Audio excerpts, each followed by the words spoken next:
તમારા બધાનું અમારા યુટ્યુબ ચેનલમાં સ્વાગત છે। ગુડ મોર્નિંગ, જય સ્વામિનારાયણ, જય શ્રી કૃષ્ણ। તો આજનો વ્લોગ અહીંથી આપણે કરશું કન્ટિન્યુ। તો હું આજ સવારના વાગી ગયા છે 8। તો હું આજ સવારે આજે હું જવાની છું વારાશરની પંચાયતી પ્રાથમિક શાળામાં પ્રવેશ ઉત્સવ છે। તો હું આજ જવાની છું પ્રવેશ ઉત્સવ। તો પ્રાથમિક શાળાના શિક્ષકો કેવી રીતે ઉજવવાના છે પ્રવેશ ઉત્સવ એ હું તમને બતાડવાની છું, અને સાથે વાળાસર ગામની શાળાની મુલાકાત પણ તમને કરાવીશ અને બતાવીશ કે વાળાસર ગામની પ્રાથમિક શાળા કેવી છે એ પણ હું તમને બતાડવાની છું। તો સાથે બે વસ્તુ બતાડવાની છું કે પ્રવેશ ઉત્સવ અને પ્રાથમિક શાળાની મુલાકાત।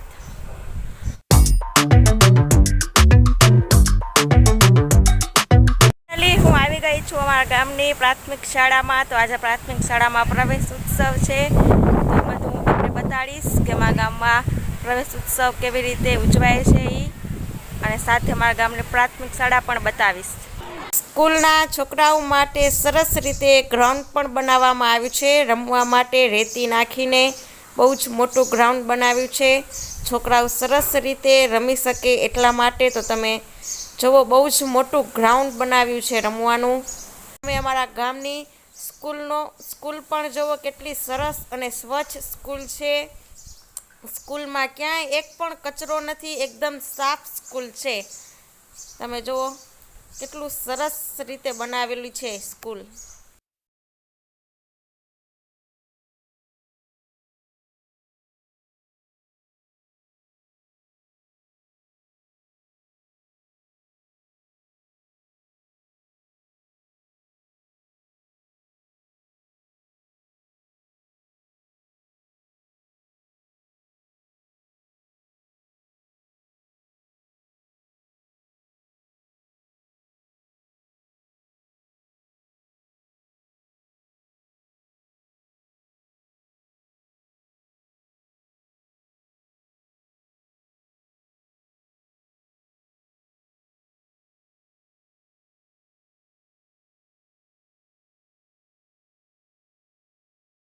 આ જુઓ, છોકરાઓ માટેનો સ્ટેજ બનાવેલો છે, કેટલો સરસ રીતે સ્ટેજ બનાવેલો હોય છોકરાઓ માટે।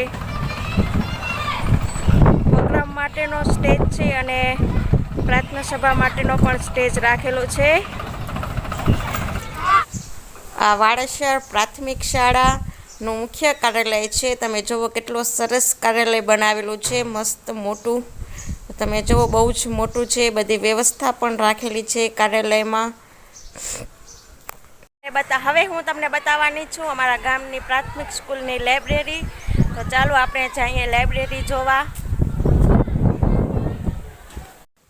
આ છે વાળાસર ગામની પ્રાથમિક પંચાયતી શાળાની લાઇબ્રેરી છે। તો તમે જુઓ કેટલી સરસ રીતે બનાવેલી છે લાઇબ્રેરી। એમાં જુઓ, છોકરાઓ પણ પુસ્તક લેવા માટે આવ્યા છે, અને કેટલાક વાલીઓ પણ પુસ્તક લેવા આવ્યા છે વાંચવા માટે ઘરે। તો તમે જુઓ, ન્યાકને વાલીઓ છે, ભેગા છોકરાઓ છે સ્કૂલના, એ બધા પુસ્તક લેવા માટે આવ્યા છે, વાંચવા માટે લાઇબ્રેરીનો। તો વાળાસર ગામના વાલીઓ, છોકરાઓ અને સારી રીતે લાઇબ્રેરીનો ઉપયોગ પણ કરી રહ્યા છે, અને સારી રીતે લાભ પણ લે છે। કેટલી સરસ બનાવેલી છે, તમે જુઓ લાઇબ્રેરીની અંદર બેસવાની પણ સરસ વ્યવસ્થા બનાવેલી છે। તમે એની અંદર પણ બેસીને વાંચી શકો છો લાઇબ્રેરીની અંદર।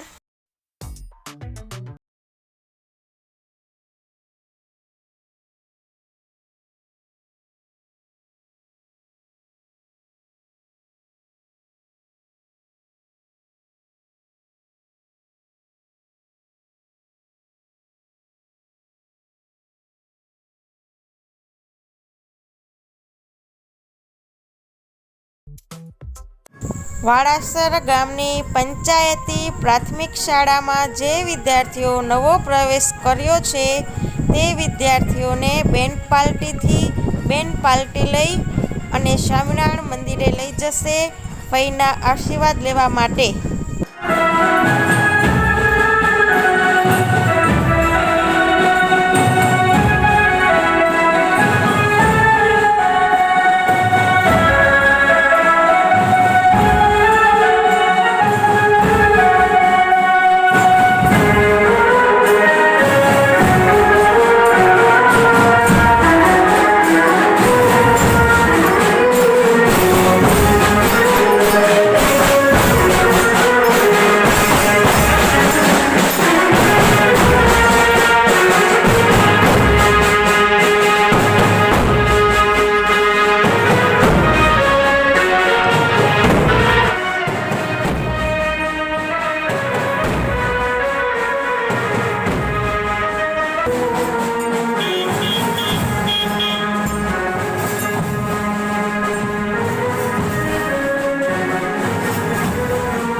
સૌની અંદર ઉપસ્થિત એવા મહેમાનોને હું નમ્ર વિનંતી કરીશ કે તે સ્ટેજ ઉપર પોતાનું સ્થાન લેશે, પુષ્પહારથી સ્વાગત કરશે.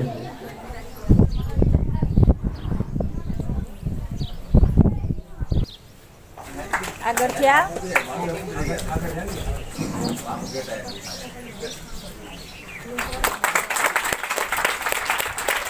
જીભાઈને હાર પહેરાવી તેમનું સ્વાગત કરશે.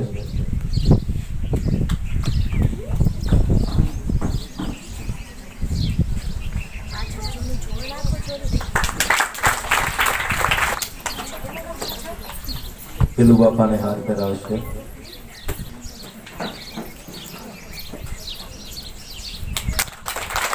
રાઘડિયા કિંજલ મંજી બાપાને હાર પહેરાવી તેમનું સ્વાગત કરશે.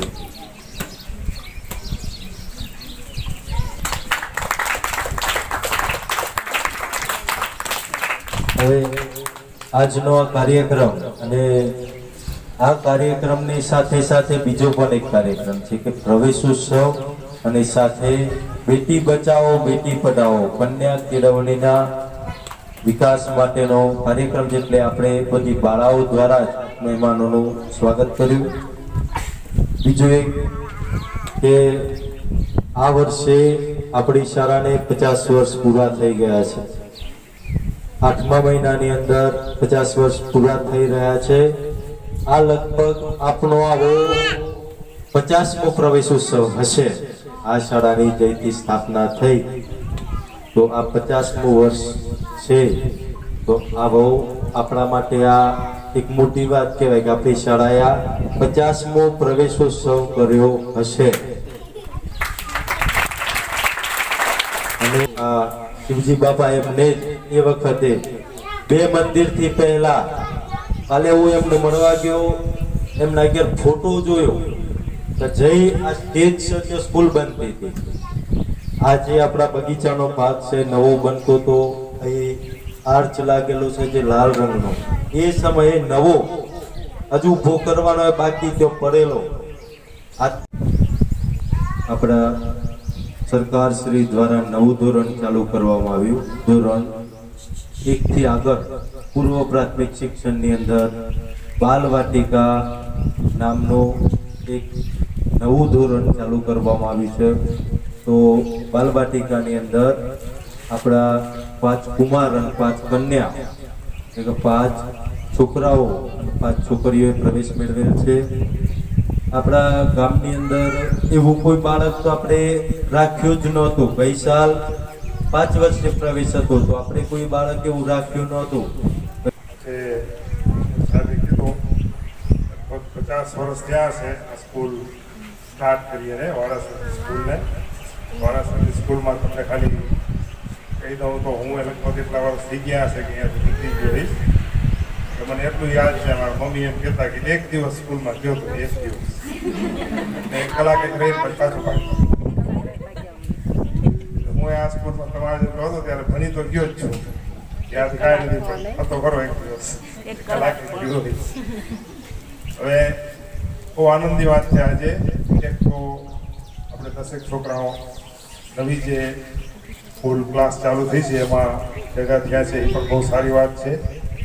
અને એમાં ખાસ કરીને સાહેબે પણ મહેનત કરી હશે, સરકારે આપણે ઘણી બધી મહેનત કરી હશે આ પ્રોગ્રામ કરવા માટે. આજે સેશન આખું ચાલુ કરવા માટે પણ સાથ આપ્યો, એનું પણ બહુ કામ સરસ કહેવાય. અને એની સાથે સાથે ઘણા બધા શિક્ષકો જે આપણા હાજર છે એ લોકોએ મહેનત કરી જ હશે. ત્યારે આપણો પ્રોગ્રામ થાય અને સ્કૂલ આગળ વધે એના માટે હર હંમેશા લોકો મહેનત કરતા જ હશે, એ આપણે તો ખ્યાલ જ હશે. તમને બધાને ખબર હશે કે પેરેન્ટ્સનો જો સપોર્ટ હશે તો આપણું સ્કૂલનું કાર્ય, આપણા છોકરાઓ આટલા નાનકડા છોકરાઓને સ્કૂલમાં દરરોજ એને પહોંચાડવા, એમનું જે કામ કરવાનું હોય ભણતરનું સાથ જો તમારી સારી થાય તો એ બહુ જ કામ આવે. એટલે જો પેરેન્ટ્સ મહેનત કરે તો બહુ જ આ કામ આવે એમ છે. અમે દુનિયામાં છોકરાઓ નાનકડા હશે હજી કદાચ સમજશે નહીં, પણ પેરેન્ટ્સને કમસે કમ સમજણ પડતી હશે કે જો એ છોકરાઓને સ્ટાર્ટ જિંદગીમાં સારી મળે, મતલબ કે શરૂઆત જો સારી મળે પહેલાંથી, તો એમનું પોતાનું માઇન્ડ ડેવલપ થાય, એમની બોડી ડેવલપ થાય. અને એ જે ડેવલપમેન્ટ છે એમાં ઘણા બધા જે આપણા મહેમાનો છે એ તમને કદાચ ખ્યાલ જ હશે, ઘણી બધી જગ્યાએ કાર્યો કરતા હોય છે. આ ગામમાં હજુ પણ પ્રદેશમાં જાય તો એ આગળ જશે. આ જ ગામમાંથી કદાચ અહીંયા નહીં ભણ્યા હોય પણ આ ગામની કામ હશે. એના પેરેન્ટ્સે પોતે એને વિચાર કર્યો કે ભાઈ એને આપણે પાયલોટે બનાવવા છે, એરક્રાફ્ટના એન્જિનિયર પણ બનાવવા છે, ફ્લાઇટ જે ઉડાડી શકે એવા પાયલોટો ઓલરેડી આપણી પાસે નાયરોબીમાં છે. આપણા ગામના છોકરાઓ ફ્લાઇટ ઉડાડે જ છે. આપણે આ પરિવારમાં જ આપણા છોકરાઓ છે. રાહુલ અમારો કેનેડામાં છે, એ એરક્રાફ્ટ એન્જિનિયર છે, થોડાક દિવસમાં ઓસ્ટ્રેલિયા આવે છે. પણ આટલી બધી મહેનત કરી, ભલે પ્રદેશમાં એને ભણતર મળી હશે, પણ એમના પેરેન્ટ્સને આ બધા વિચાર થયા હશે કે ભાઈ ગમે એમ કરીને આ છોકરાઓને પણ આપણે પ્રોત્સાહન આપીએ. અને આવી બધી લેવલ સુધી ઘણી બધી દીકરીઓના તમે યજ્ઞમાં સાંભળ્યું જ હશે કેવા કેવા લેવલ છે એના દુનિયામાં. વાડાસર ગામમાં મને યાદ છે આજે લગભગ 25-30 વર્ષ ભાવ થયા હશે જ્યારે વાડાસર ગામનું નામ હું લેતો ને સમાજમાં તો વાડાસર ક્યાં આવ્યું, આવું સિચ્યુએશન હતું. આજે વાડાસર ગામના ઘણા બધા ટાઈમ સુધી નાયરોબી સમાજનો સેક્રેટરી હતો. નાયરોબી સમાજની અંદર સેક્રેટરી થવું બહુ મોટું કામ છે. કદાચ તમને ખ્યાલ નહીં આવતો પણ બહુ જ અઘરું કામ છે. અને 5-6 વર્ષ સુધી એની સેવા કરી. આવા સેવાભાવી માણસો છે. તો આ જે લેવલ છે ને, આ લેવલ એરક્રાફ્ટ એન્જિનિયર્સ, પાયલોટ્સ, બિઝનેસના આગળ પડતા માણસો છે, મારી ડેન્ટલ નર્સ છે, આ બધા પોઝિશન એમને નથી મળતા. જ્યારે ભણતર હશે ને, બેઝિક ભણતર, ત્યારે આ મળશે. આગળ વધવા માટે પહેલી બેઝ આપણે આ 5 વર્ષ 6 વર્ષના છોકરાઓમાંથી સ્ટાર્ટ થાય છે. આ ખાસ નોંધ લેજો, ખાસ કરીને પેરેન્ટ્સને. એમને નથી મળતી, તમારે મહેનત બહુ ખાસ કરીને કરવી પડશે. અને આપણે આ પોઝિશન મેળવવી છે એ સાચી વાત. ગમે એમ કરીને મહેનત કરશું. આમાં કોઈ પણ પ્રોફેશનલ હશે, પેરેન્ટ્સને કહું છું કોઈ પ્રોફેશનલ હોય તો મારી સાથે બેસજો. તો પહેલાં તમારે કોઈ પણ તમારા દીકરા દીકરીને પહોંચી શકાય એવું જો પોઝિશન હશે હું એને સાથ આપીશ. અને ગમે એમ કરીને જો પ્રોફેશનલ હશે ઓસ્ટ્રેલિયાની અંદર, દેશની અંદર ખાસ એ લોકોની રિક્વાયરમેન્ટ છે કે અનલેસ યુ આર તમે પ્રોફેશનલ હો તો જ એ લોકો તમને દેશમાં એન્ટ્રી આપે. એટલે જો પ્રોફેશનલ થશો એની શરૂઆત ત્યાંથી થાય. પછી 20-22 વર્ષે તમે પ્રોફેશનલ થશો અને પછી તમને ઓસ્ટ્રેલિયામાં આવવા મળશે. એટલે આ મહેનત તમે ખાસ કરીને કરજો. અને આજથી ચાલુ થશે તો આપણે આના ફળ લગભગ 15 વર્ષ પછી દેખાશે. શરૂઆત ત્યાંથી કરવી. તો આ ખાસ તમે નવું.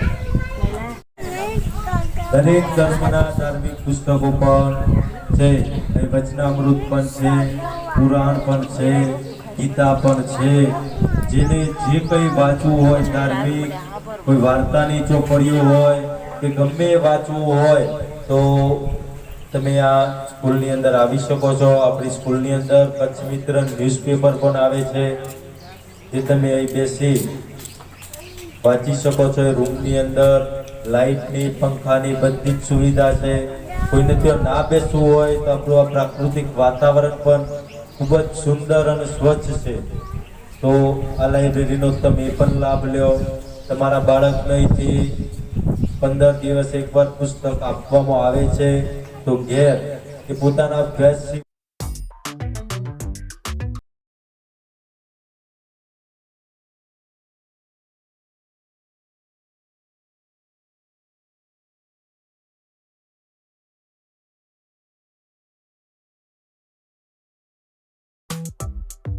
જે વિદ્યાર્થીઓ સ્કૂલમાં નવો પ્રવેશ કર્યો છે એ લોકોનું સન્માન છે, તમે જુઓ. અને ઘણી બધી ગિફ્ટ પણ મળી છે છોકરાઓને સ્કૂલમાંથી.